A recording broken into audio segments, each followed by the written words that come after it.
Hai, masih bersama saya Mr. Z bicara. Tentu saja bicara tentang kebenaran berdasarkan fakta, data, dan realita. Teman-teman, andai saja Nikita Mirzani tidak menerima uang dari Reza Gladys sebanyak 4 miliar, mungkin juga tidak ada persoalan ini. Atau sebaliknya, seandainya Reza Gladys tidak menyerahkan atau mentransfer uang ke nomor rekening yang disampaikan ke Mail atas suruhan daripada Nikita Mirzani, mungkin saja pasti tidak akan terjadi hal semacam ini. Namun demikian, nasi sudah menjadi bubur. Nikita Mirzani jelas diakui oleh dirinya bahwa uang 4 miliar itu adalah uang cuma-cuma dari Reza Gladys. Sementara Reza Gladys mengatakan bahwa dirinya merasa diperas terkait dengan adanya review yang dilakukan oleh Nikita Mirzani. Clear ya? Teman-teman, saya ingin mengomentari terkait dengan proses persidangan. Besok adalah hari ini sidang pembuktian ya. Inilah namanya masuk pada perkara pokok. Diawali dengan kehadiran para saksi ya. Yang paling utama adalah saksi korban atau pelapor. Namun sebelum itu teman-teman, saya ingin membacakan berita ini untuk Anda. Berikut. Dari Detik Hot, disebut bakal seru, Nikita Mirzani bakal bertemu Reza Gladys di sidang. Jakarta, Kamis pekan ini Nikita Mirzani jika gak ada halangan bakal kembali menjalani sidang pidana melawan Reza Gladys. Disebut bakal seru dan krusial. Akankah Nikita Mirzani bertemu dengan Reza Gladys Kamis ini? Tentu saja kan gitu ya. Pengacara Reza Gladys menjelaskan kliennya akan datang jika memang gak ada halangan. Datang kalau sehat, kalau tidak ada halangan, kata Surya Batubara saat ditemui di Pengadilan Negeri Jakarta Selatan, Senin 21 Juli 2025. Pihak Nikita Mirzani melalui pengacaranya Fahmi Bahmid menyebut sidang pidana menjadi titik krusial dalam perkara hukum yang tengah berjalan. Apa yang terjadi di hari Kamis kita tunggu. Apa yang terjadi, karena disitulah yang terjadi. Sebenarnya adalah perkara pidana, sangat penting perkara pidana. Ini kalau bahasanya ini kita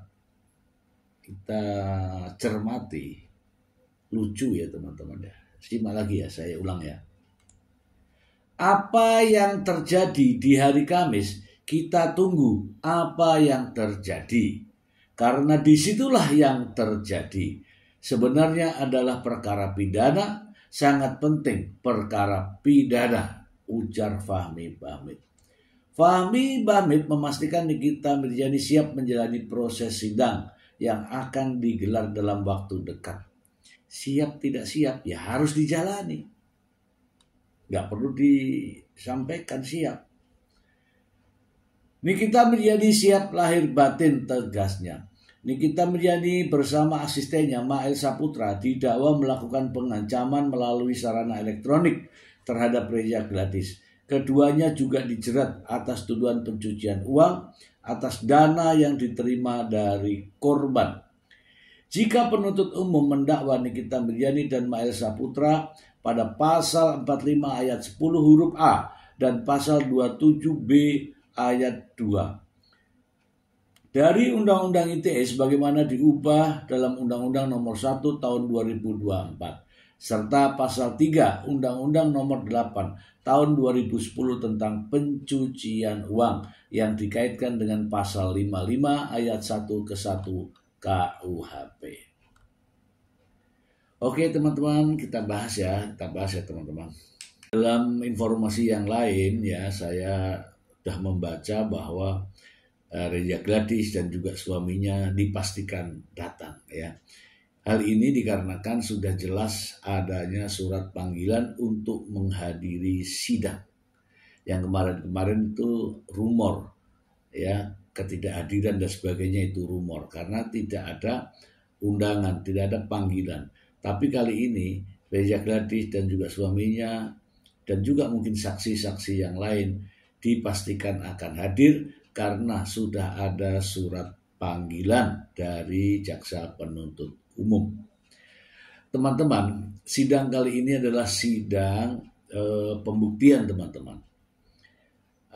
Biasanya ya seperti layaknya pada sidang-sidang sebelumnya, bahwa ketika pembuktian itu yang pertama kali dihadirkan adalah korbannya atau pelapornya. Nah, disinilah nanti akan dicecar dari berbagai pihak ya, termasuk terdakwa dan juga penuntut umum ya, dan pengacara dari Nikita Mirzani. Demikian juga hakim akan juga bertanya atau memberikan tanggapan-tanggapan terkait dengan pertanyaan-pertanyaan tersebut. Dan hakim di sini nanti akan memposisikan diri sebagai mediator. Ketika pertanyaan-pertanyaan yang akan diajukan oleh terdakwa pastilah berpedoman pada berkas perkara atau berita acara. Misalnya, pada nomor sekian Anda menjawab seperti ini. Apakah ini benar? Nah, begitu ya. Bagaimana kejadian yang sebenarnya dan seterusnya. Dan Reza Gladys akan menjelaskan sesuai dengan apa yang terjadi, sesuai dengan fakta yang terjadi. Karena keterangan daripada saksi di depan persidangan inilah yang nantinya akan dijadikan fakta-fakta persidangan. Dan ini menjadi salah satu alat bukti ya teman-teman ya. Karena ada beberapa alat bukti, antara lain adalah keterangan saksi masuk di situ, keterangan korban, kemudian keterangan terdakwa di depan sidang, kemudian keterangan ahli ya teman-teman ya. Kemudian ada juga yang namanya surat. Nah, surat ini nanti juga dikaitkan dengan bukti-bukti elektronik ya, yang sudah di extracting ya, iya betul, sudah dikeluarkan ya dari handphone dan sebagainya ya, ada semua di situ. Kemudian nanti juga dari pihak penuntut umum akan memperlihatkan percakapan-percakapan, baik itu percakapan melalui lisan dengan handphone maupun percakapan melalui chat, semuanya akan dihadirkan ya. Kemudian nanti ditunjukkan dari HP nomor sekian ya milik siapa, dari nomor handphone sekian milik siapa, pada jam sekian Anda mengatakan ini, jam sekian Anda menulis ini, dan seterusnya akan muncul di situ teman-teman dari extracting itu. Teman-teman, pada saat sidang nanti jelas ya ada dua hal pandangan yang berbeda. Di sini kita melihat bahwa pihak Nikita Mirzani melalui pengacaranya akan terus bertanya bagaimana caranya agar dakwaan jaksa ini lepas. Sementara jaksa akan bertanya kepada para saksi ini agar dakwaan jaksa ini bisa dibuktikan, atau setidak-tidaknya keterangan dari para saksi ini selaras dengan apa yang diuraikan dalam surat dakwaan. Jadi memang kedua belah pihak terjadi pro dan kontra, atau terjadi dia bertolak belakang. Yang satu ingin melepaskan, yang satu ingin menjarakan.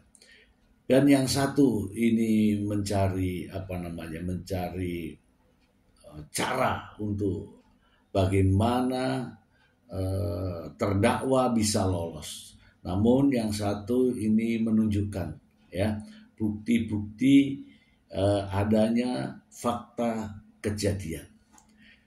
Teman-teman, ini memang berat bagi Nikita Mirzani. Harus bisa membuktikan bahwa dirinya tidak dengan melawan hukum, ya kan? Tidak dengan memaksa, tidak mencari keuntungan diri sendiri, atau tidak melakukan ancaman secara lisan maupun secara tulisan. Dan itu harus dibuktikan oleh Nikita Mirzani. Sementara teman-teman, fakta yang ada, apa yang diucapkan oleh Nikita Mirzani, apa yang ditulis oleh Nikita Mirzani kepada Mail Saputra, kepada Dr. Oki, itu yang harus dibuktikan.